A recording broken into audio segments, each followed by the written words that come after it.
At Ritual, we know what goes into a magical holiday season. The potluck planning, the gift giving, the spreadsheets. This new year, take a moment for yourself with simple, daily rituals that help you put your foundational health at the top of your to-do list. Ritual's Essential for Women 18 Plus multivitamin is a clinically backed multivitamin featuring 9 high-quality key essential ingredients to help you fill key nutrient gaps in your diet. Or maybe you're stressing your daily protein intake, or you want to double down on support for your gut microbiome. From plant-based essential protein to 3-in-1 pre, pro, and postbiotic strains with Symbiotic Plus, Ritual helps you focus on supporting your body after a long season of juggling everybody else. And for a limited time, do it with 30% off a 3-month supply at ritual.com/podcast. These statements have not been evaluated by the Food and Drug Administration. This product is not intended to diagnose, treat, cure, or prevent any disease. At Ritual, we know what goes into the holiday season. The potluck planning, the gift giving, the spreadsheets. So this new year, take a moment for yourself with science-backed support that puts you first. So whether you're focusing on supporting foundational health with a clean vegan multivitamin or supporting your gut health with Symbiotic Plus, do it with 30% off your first month at ritual.com/podcast. These statements have not been evaluated by the Food and Drug Administration. This product is not intended to diagnose, treat, cure, or prevent any disease.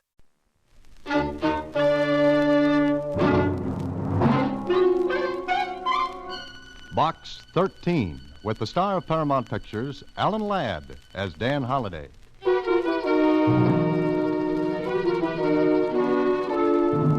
Box 13, care of Star Times. Please meet me at 2 o'clock tomorrow afternoon in front of the Mercantile Building.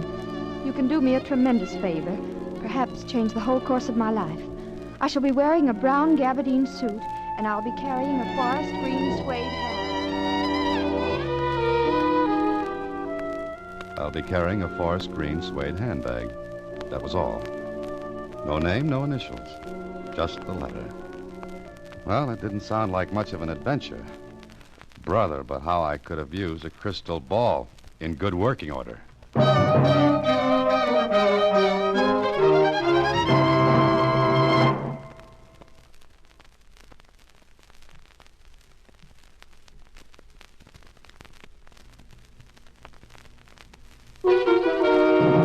And now, back to Box 13 and Dan Holliday's newest adventure, Look Pleasant, Please. Gee, Mr. Holliday, doesn't look particularly thrilling, but I guess it's like the oldage. Huh? The what? The oldage. You know, when somebody says something smart that means something different from what it says, only it's the same thing. Oh. On your next trip around the office, fix that one up, Susie. What? Never mind. Just save up for your adage. Okay? Okay. Hey, I can just make it to the Mercantile Building by 2 o'clock. So long, Susie. There were lots of people standing in front of the building, but only one girl in a brown gabardine suit, green hat, and handbag. I didn't walk up to her right away because, well, I wanted to take a good look. And what I saw was good. Maybe about 24, slender, lots and lots of brown hair that fell down from that cute hat in a nice wave. Her clothes spelled money with 2 capital M's. Well, I walked over to her. Good afternoon. Oh. I'm the man from Box 13. Oh, thank you. Look, I know this sounds terribly foolish and silly, but I do want your help. Holliday. Dan Holliday. Oh, all right, Mr. Holliday. Do you have half an hour to spare? Well, the afternoon's young, and I can wear it away to an old age. That answer your question? Yes, it does. Do you photograph well, Mr. Holliday? Huh? Well, my baby pictures always turned out pretty good. Of course, that was a little while ago, and Look, I want you to have your photograph taken with me. Oh, is that all? Yes, that's all. Of course, I'll pay you for your time and trouble. Oh, no. My time's my own, and what trouble I get into is usually my own fault. All right, Mr. Holliday. There's a photographer in this building. He's ready for us. Oh, by the way, what's your name? Jones. Mary Jones. Oh. You know, Miss Jones, a writer often spends hours thinking of the right name for the characters in his stories. But here you come along and without batting an eye, think up a very unusual one. Do you have to know my real name? Well, I'll live without it, but Will you do it, Mr. Holliday? All right, Miss Jones. Let's go look at the birdie. The photographer was ready, and it didn't take long for him to run off 3 shots. Miss Jones paid him, and the 2 of us went back downstairs. Out on the pavement, I turned to her, and I guess she read the look on my face. Please don't ask me why, Mr. Holliday. Goodbye, and thanks very much. Well, before I could move my feet, she was into a cab and gone. If this was it, I'd just chalked up the shortest adventure on record. Well, there's nothing to do but go home and mark it off to experience. Yeah, that's where it should have stopped. The next morning, I walked into my office as usual and...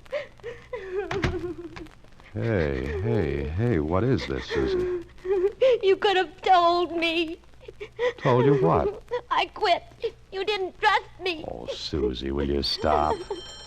Oh, and the phone's been ringing all morning. Everybody wants to know about it. About what? Just answer the phone and find out. You... Careful, Susie, careful. Hello. Good morning, lover boy.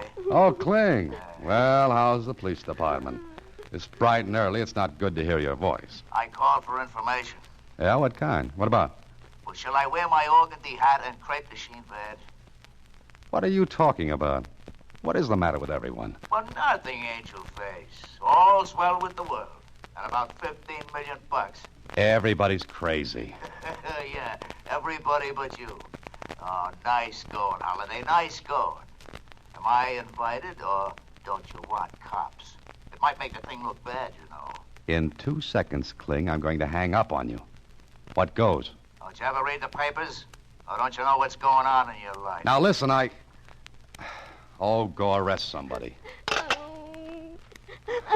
Now, look, Susie, what's this all about? Look at the morning paper. All right, I'm looking at... Holy mackerel. She's awful pretty. Shh, be quiet, Susie. Prominent heiress announces engagement to Dan Holliday. Dan Holliday, that's me. That's my picture with her. Sure it is. I've been framed. Oh, but you wouldn't frame a newspaper picture, would you? Shh. Marcia Jameson, beautiful heiress to Jameson Lumber Fortune announces engagement. You're just a demijohn. Don Juan. Oh, one of the two. But you could have told me. I could have told myself. Susie, if that phone rings anymore, don't answer it until I get this thing cleared up. One way or another. Goodbye. I got Marcia Jameson's address from the society editor at the Star-Times, and a half hour later I was ushered into the big library at the Jameson home. Sitting behind the desk was a youngish-looking man. He rose to meet me as I walked into the room. Ah, Mr. Holliday. I'm very happy to know you. Yeah, I wish I could say the same. I beg your pardon? Where's Miss Jameson? I've asked her to come down. Good.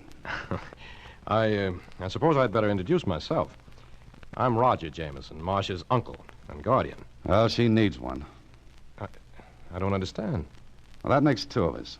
Suppose we pool our facts and get one good, twisted story out of them. Mr. Holliday, you're acting very strangely. I must say that my niece's choice of a husband is, well, peculiar. All right, I'm peculiar. At parties, I'm a standout, but I'd like to...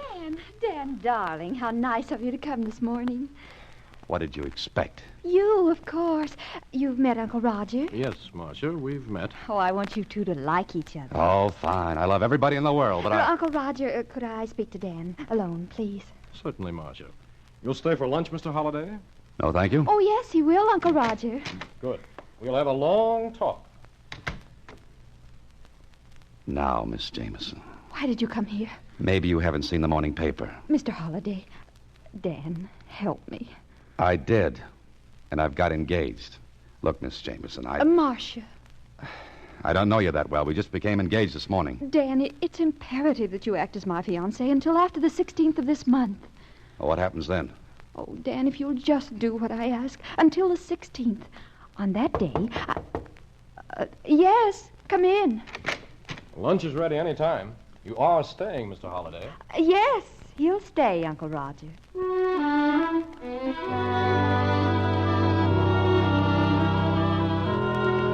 One more lunch like that, and I'd have had indigestion for the rest of my life. Uncle Roger was very curious about me. He asked a lot of questions, which Marcia answered. Then, when I was ready to leave... Well, of course, Mr. Holliday, this engagement came as a complete surprise to me. I had no idea you and Marcia even knew each other. Well, I get around a lot, Mr. Jameson. You'd better call me Roger, Dan. Yes, there's nothing like being friendly. Well, I'm sure Dan has a lot of things to do this afternoon, Uncle Roger. We'd better let him go. Of course. We'll have plenty of time to talk about things, Dan. Goodbye. Goodbye, Mr. Roger. Oh, thank you, Dan. You were wonderful. Superb, considering I didn't know where the ball was half the time. Oh, we'll wait until the 16th, won't you? It's 5 days from now. Meanwhile, what do I tell my friends? And where do I stack the wedding presents? You can always say we broke up. Uh-huh. And I'll tell you something else, Dan. Can there be anything else? I almost wish the whole thing were true.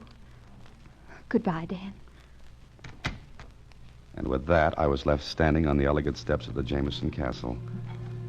Well, I could have put the whole thing on the line and cleared up the situation. It'd have been easy. Just deny it. Tell the whole story. Or I could stay in the play and see what the score was. I walked down the stairs, then glanced back and looked up at a window and right into Uncle Roger's eyes. Before I could smile, he let the curtains fall back in place. Okay, that made up my mind. Curiosity killed a cat, they say. All right. Meow.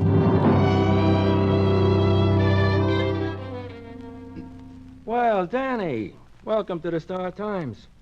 And what brings you into the morgue? Jonesy, I want to do some research. So you came to the right place. Oh, congratulations. Thanks. That's a lot of dough you're marrying. Yeah. Kind of sudden, wasn't it? Known her a long time? Jonesy, I feel as though it was just yesterday. Now, get me everything you've got on her. Huh? You're going to look up your own fiancée? Yep. What's the idea? Kind of silly, isn't it?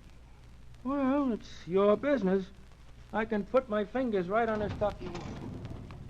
You got much? All here. Matter of fact, I was reading about her this morning. When I heard you were marrying her, I did some work. And?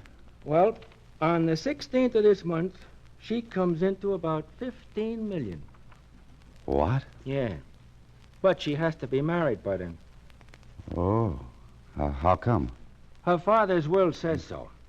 If she doesn't marry by the 16th of this month, this year, her 15 million goes to, Roger Jameson, uncle. Oh-ho. You didn't know? I don't know a lot of things. What else have you got, Jonesy? She had kind of bad luck before. Yes, what kind? Engaged twice before, and both her fiancés had accidents. Bad? Yeah. Dead? Well, if they weren't, they had an awful dirty trick played on them. What? They were buried.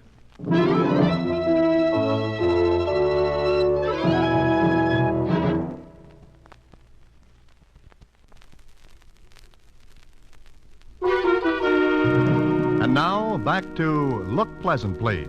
Another Box 13 adventure with Alan Ladd as Dan Holliday. Well, there I was, all wide-eyed and innocent, engaged to marry a girl whose last two fiancés had lots of bad luck. For myself, I wasn't anxious to inherit any of that. But I had to find out a little more. So I went back to the Jameson place. The butler recognized me and let me in without announcing me. I walked down the hall and heard voices in the library. Ordinarily, keyhole listening would have been out, but, well, I heard my name. The door was open, so... I tell you, Dan, we'll go through with it. Oh, Dan. Dan, first name already, huh? Oh, don't be silly, Charles. I've got to convince everyone he is my fiancé. Well, what if he backs out before the 16th? He won't. What makes you so sure? I know. Oh? Oh, don't be stupid, Charles. I'm not stupid. I'm just careful. Darling, you know better. Well, All right, Marcia. Now, you'd really better go, Charles. After all, you... As they say in Alice in Wonderland, curiouser and curiouser. I was wondering about it when Charles came toward the door. I backed away and ducked into another room. Well, where is Dan now? I don't know, Charles, but you'd better get back to the office or Uncle Roger will miss you. All right, darling. Bye. I'll tell you when and where we can meet again, sweetheart. Uh-huh. You know, I'm fussy about these things. Who the devil is... The name's Holiday, Charlie. I'm engaged to Marcia. How did you get in? The front door. It works. You ought to be ashamed of yourself, Charles, kissing another man's betrothed. Well, now, look, Dan, Oh, you go on, Charles. Dan, I want to explain something. They could stand it. Now, look, Holiday, Go on, Charles. Oh, very well. I'll see you. Will you come into the library, Dan? But I've got a book. Please, I owe you an explanation. Okay. All right, go ahead. Well, Charles is... Charles is the man you love. That the line you're hunting for? Yes, All right, that's the first olive out of the bottle. The rest should be easy. but it isn't.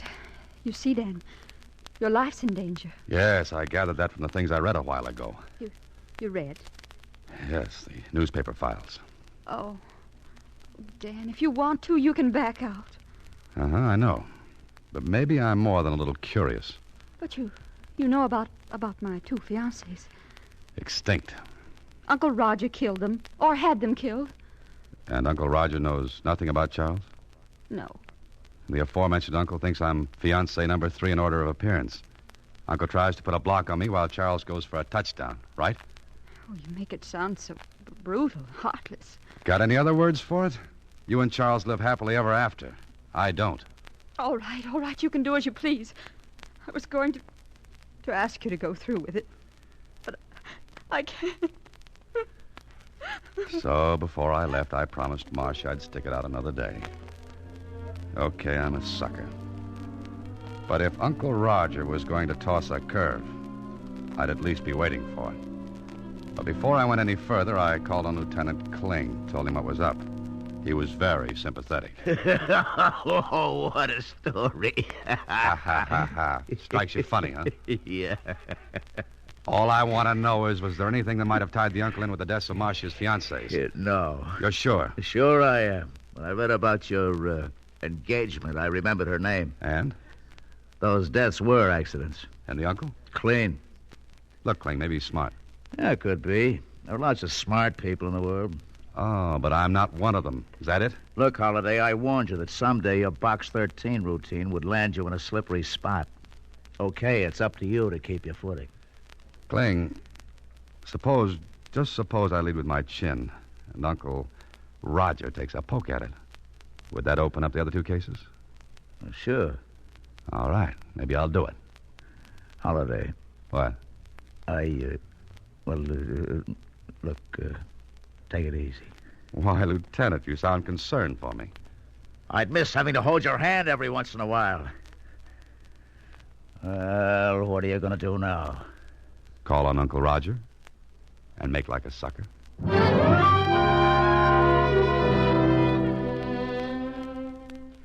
Well, Dan, sit down, won't you? Thanks, Roger. You know, it's going to be quite a treat seeing Marcia married. Yes, after 2 unhappy beginnings before.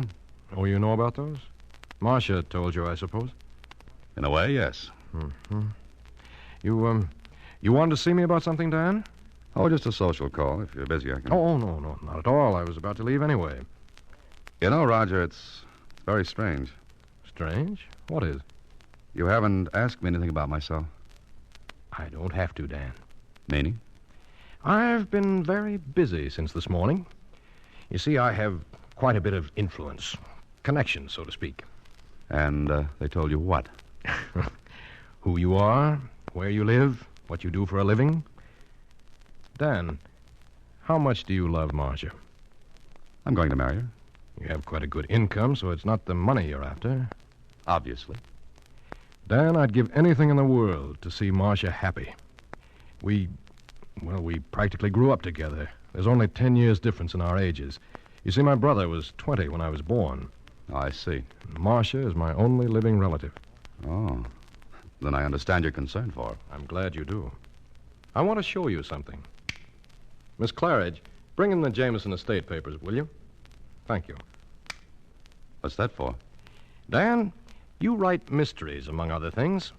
Consequently, I think you have a A suspicious mind. What do you mean by that? Well, I'm Marcia's uncle, trustee of her fortune until she gets married, which must be by the 16th of this month. Now, surely in one of your stories you must have written about a guardian who misappropriates funds, embezzles. No, I never have. Well, it doesn't really matter. You see, The estate papers, Mr. Jameson. I thought I asked Miss Claridge to bring them in. Oh, well, she was busy, and I was on my way past anyway. All right, Charles. Thank you.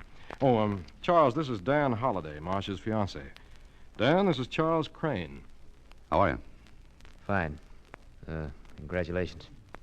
Thanks. Is that all, Mr. Jameson? Yes, that's all. Thank you. All right. Here are the papers. I think you'll find every penny accounted for.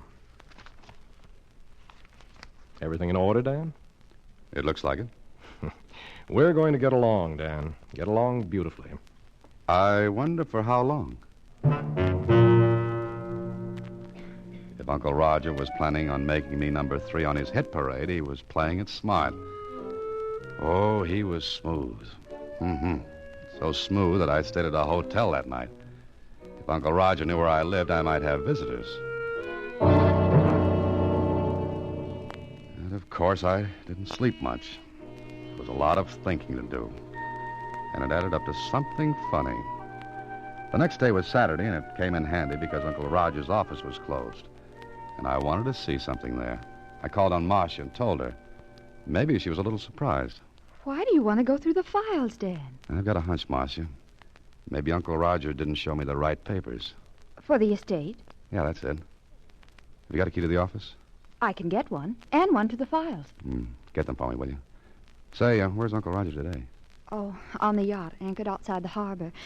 You're to go there tomorrow night. Why? He's arranged an engagement party. Dan, if you don't want to go, if you want to back out now... Nothing doing. I'm beginning to like this.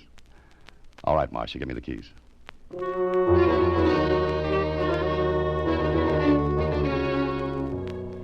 Getting into the office was easy. I went to the files marked Jameson. Yeah, the papers were there all right. But not the set Uncle Roger had shown me. These were different. What little I knew about finance showed me some fancy juggling had been going on. I was checking them carefully when a neat round hole appeared in the file case alongside my head. I ducked behind the cases and peeked around just in time to see the outer door to the office close. Somebody with a silenced gun played clay pigeon with me. So Uncle Roger was on the yacht, was he?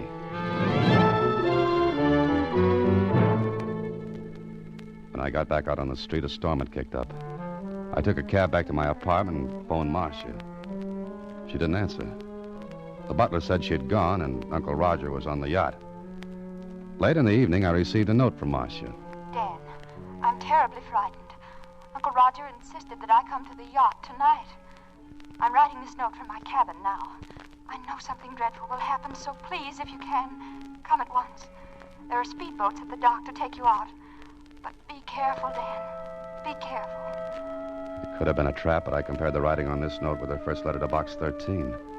Oh, it was hers, all right. Careful, neat, precise. Okay, if this was a showdown, might as well get it over with.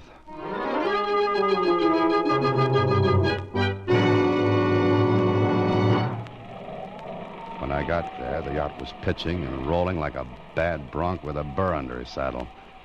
That all-day storm hadn't let up a bit. Then I was on board, but nobody was in sight.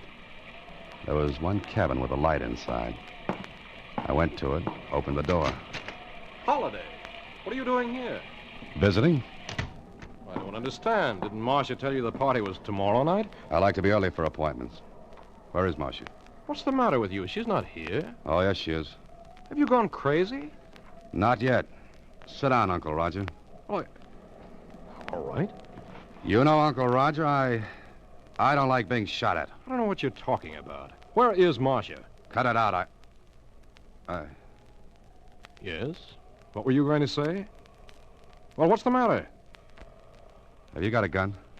Gun? Yes, but... Get it. Are you... Get it fast. It's not here. It's always in this desk drawer. Is this what you're looking for, Uncle Roger? Charles, what are you doing here? And you might ask him what he's doing with your gun. It is yours, isn't it? Well, it looks like it. You don't think I'd kill you with my own gun, do you, Holiday? Very neat, Charlie, very neat. But the crew... Just 2 crewmen aboard. The rest won't be here until tomorrow. And that storm is convenient. Lots of noise. Something funny, Holiday? Yeah. Yeah, you are. You think you're going to get by with this, don't you? Is there anything to stop me? What is this all about? If this is a prank... Oh, no, Roger, not a joke. Definitely not. Charles and Marcia had it all planned very neatly. The accidents to her other fiancés gave these 2 beauties the idea. Charles fakes another set of papers to look as though you were embezzling, and... What? Yeah. They make it look as though you can't afford to have her married by the 16th, because if she doesn't marry, then the estate goes to you. And you're killed with my gun. That's it. And you're killed the same way. Charles muscles up this cabin to make it look as though there were a struggle, and All then... right, Holiday, second guessing. Oh, no, Charlie, I'm not so dumb. You see, I called the police before I came aboard. You see, I guess... You're a liar. You couldn't know. Oh, but I could. Marcia's note gave it away. Marcia's note? Uh-huh. The note she was supposed to have written aboard this yacht. You see, her handwriting was neat, precise, careful. Charlie, ever try to write a neat hand on a pitching, rolling yacht? Can't be done. So I knew she wasn't aboard. And there was only one reason she'd want to get me here. To work this frame. And... Oh, hello, Lieutenant Kling. Lieutenant... Oh! Grab the gun. Holiday, is he... Charlie's gone bye-bye for a little while. Call the police in here, Dan. Where are they? Are you kidding? Lieutenant Kling is probably saving his Betty by. Me, I gotta sit down.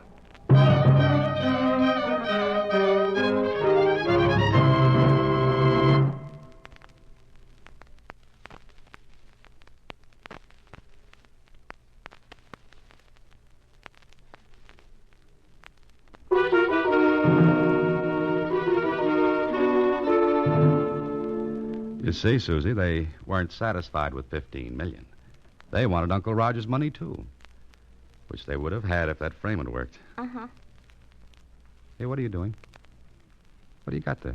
A new camera. It's got a wonderful gadget on it that lets me get in the picture. All I do is press this button and... Oh, here, I'll show you. We'll both stand the light, see, like this. And then... Oh, no. Not again. Good night, Susie. Next week, same time, Alan Ladd stars as Dan Holliday in Box 13.